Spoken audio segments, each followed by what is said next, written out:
Nobody warns you about how uncomfortable it feels to finally rest. After years of working 9 to 5, as Dolly says it best, your body starts to believe stillness is laziness. By overworking, we unconsciously train our nervous system to stay on high alert, always rushing, always producing, always proving. I used to wake up feeling guilty if I didn't have a to do list waiting for me when I woke up.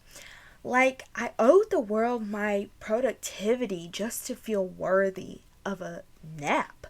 Isn't that crazy? A nap? But let me ask you this. Have you really been running out of time? Or have you been delegating your precious time to things that are undeserving and not serving your highest self? Hello, sacred siren. You've reached the Sycrett Society's Unfiltered AF hotline, a dedicated line to speak truth in color and heal out loud. I'm your host, Sycrett Frison, and this is our very first episode, The Art of Slowing Down. Today, we're unpacking the wiles of hustle culture, how burnout made me turn in my earned seat at the hustler's table, and the sacred truth I learned when I stopped performing productivity and started honoring peace. Welcome to the deep pause and the soft shift you didn't know you needed. So take a deep breath, hit that like and subscribe button, share this with your homegirl who needs to slow down, and let's begin. Have you ever had a moment where your body stops before your mind catches up? Yeah, me too. And that was the first time I experienced burnout before I even knew what it meant, okay? I had finally cleared space in my schedule, let everyone know my vacation plans, ready to conquer the airport and finally feel free. But instead, I felt guilty. Guilty for not doing something productive. Let me tell you, years of survival mode will do that to you. I didn't know how to rest without needing to recover from something. I equated slowing down with weakness, failure, and the fear that I was falling behind. But, baby, let me tell you, that pause humbled me. I started realizing just how much I had normalized exhaustion, how I wore overworking like a badge of honor, and how I measured my worth by productivity, not peace. I wasn't just burnt out from my job, I was burnt out from always trying to prove that I deserved to take up space. And when I finally stopped, I had to face the parts of me I'd been avoiding. This episode isn't about telling you to quit your job and meditate in a field of sunflowers. It's about relearning your rhythm. It's about noticing where the noise lives in your body and asking yourself, what does my peace actually feel like? A few years ago, I joined a wellness company. I'd never been in a direct sales market before. What started out as a big bang, helping the people I loved, building something new, quickly turned into overperforming and putting on a show for a made up title of accomplishments. I was always trying to show up for others and myself, but feeling like there was nothing to show for it. I put on a happy, brave face when I was neither of those things, let's be honest. And I kept putting others' needs before mine. And those people didn't even ask me how my day was. And that, my love, was my front row ticket to a one-on-one meeting with burnout itself. So let me ask you a question. When's the last time you slowed down by choice and not by force? Because trust me, there is a difference. This day and age, hustle culture has become so glamorized. We're all beating one another down for the sake of saying, I worked harder than you. And that is exactly what they want from us. If we're too busy trying to re up our neighbors and we have no time to collectively lift each other up and out of the hamster wheel, we play right into the game. Move faster, work harder, because when you do that, you think less. And that's why it's so important to slow down, to redefine what it means to stay in your own lane. And that's not to avoid drama, but to honor your own pace. Because what happens is your lane is going to look different than anyone else's. And the moment you start watching their lane, you risk bumping into the car right in front of you. When you take time to truly slow down, and I don't mean double the time to overthink something or moving slow at your shift just to make the clock go faster. I mean slowing down with intention, to pause and be present with each action you take, to really take note of what you're doing, not just going through the motions, not just running through the habit of the loop because it's what you've always known. That is the art of slowing down.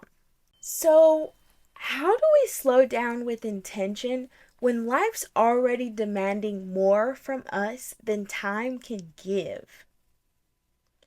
This message hits so close to home because I had a real girl, you better hit the brakes moment while launching this podcast. I wanted to run full speed, launch in week 1, go viral week 2, have it all perfect week 3, have all the followers immediately, of course. You know, that need for instant gratification is real, and I'm no stranger to it. So, now let's get into a few sacred tips and tricks that I've used to slow down, realign, and still get things done without losing my peace and my mind in the process. Hack 1: give everything a rhythm, not a rush. This one's my favorite.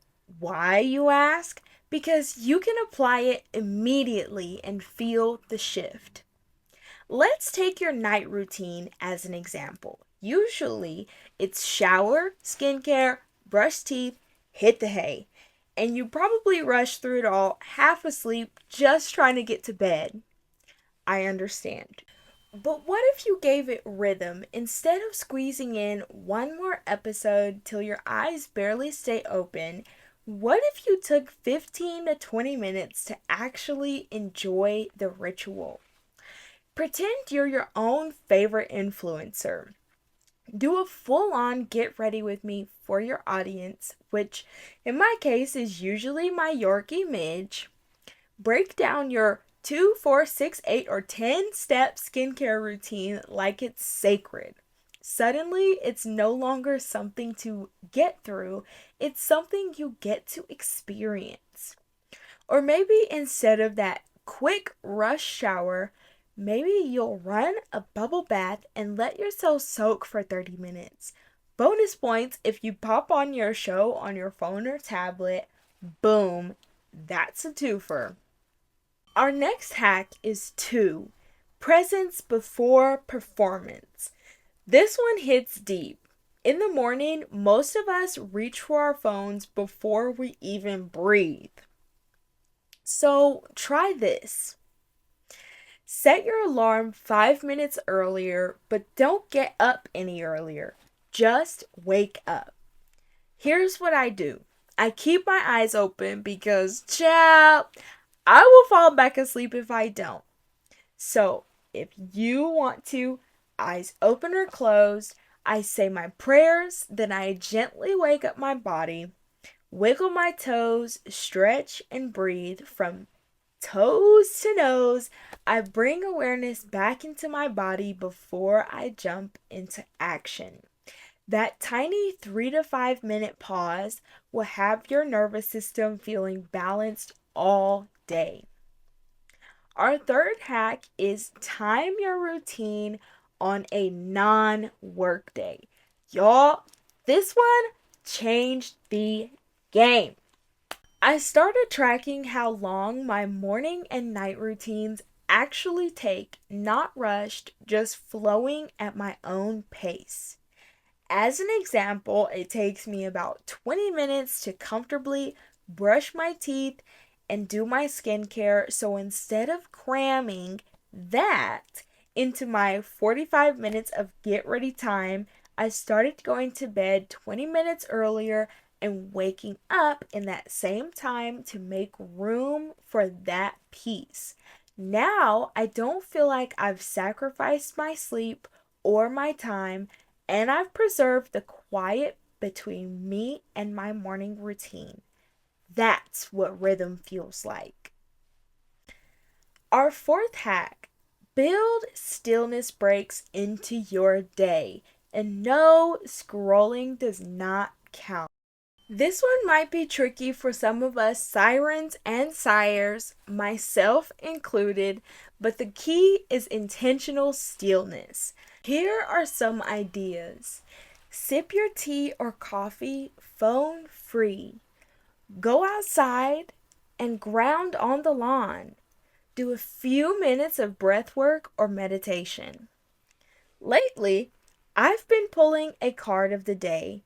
I study the image, journal how it resonates with me, and take notes. That 10-minute pause has become part of how I realign, which leads me to my next point to 5. Journal the urge. Whenever you feel the pressure to rush, ask yourself, am I afraid something will happen if I slow down? Write it down, name it, then reclaim your pace with truth instead of tension. Our sixth hack: do one thing slowly on purpose. This will be our sacred homework for the week, babes. Pick one thing and do it deliberately slow. Fold laundry like it's moving meditation. Cook dinners without music or background noise. Walk through your home and notice textures, lights, sounds. When you choose to move slower, you give your soul time to speak. If you're loving these tips, Siren, don't forget to subscribe and share this with someone who needs the reminder that peace is not passive, it's power. And last but not least, replace I don't have time with it's not aligned. Remember, time isn't the enemy here, urgency is. When the price is your peace, it's time to reconsider if what you're doing is worthwhile. You don't have to earn rest, you already deserve it. Thank you for tuning in to this sacred first call, Siren and Sires. This is just the beginning. If this episode has moved something in you, subscribe, share, and meet me back here bi-weekly to unpack more truth in color. And remember, the art of slowing down isn't about falling behind. It's about finally catching up to yourself. And with that being said, that's the end of this episode. I hope you have a fabulous, magnificent Monday. I love you and goodbye.